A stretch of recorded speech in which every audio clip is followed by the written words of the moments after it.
Zato se projekt zove Istarske sudbine. Kada se čuje sve gdje su ti ljudi prolazili, ne znam, jedan Matuljac, to nam je pričao jedan što je bio u logoru u Minsku, znači oni su pobjegli kada su se povlačili prema pred Rusima, bježali su prema zapadu i prilikom bijega su pobjegli među poljske partizane.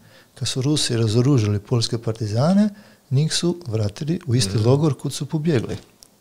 Zajedno sa ustašama koji su se borili kod Stalingrada. I onda su ih poraspoređivali po svim mogućim logorama do Turkmenistana i sada među njima je bilo partizana, ali bilo Istrana koji su bili talijanski vojnici. I sad je jedan iz Matulja bio talijanski vojnik, ali da ostane sa Istranima se predstavio da je bio kao partizan. A Rusi su imali foru da svakih nekoliko dana si morao ponovo napisati svoj put. I nakon nekoliko puta što je pisao, negdje je pogriješio, oni su shvatili da nije bio u partizanima, nego da je bio u talijanskoj vojsci. Čovjek završio u Sibiru, da bi se kao dobrovoljac prijavio u Korejskom ratu, na strani Sjeverne Koreje, da bi se predao Amerikancima i da bi tek 1954. došao nazad kući.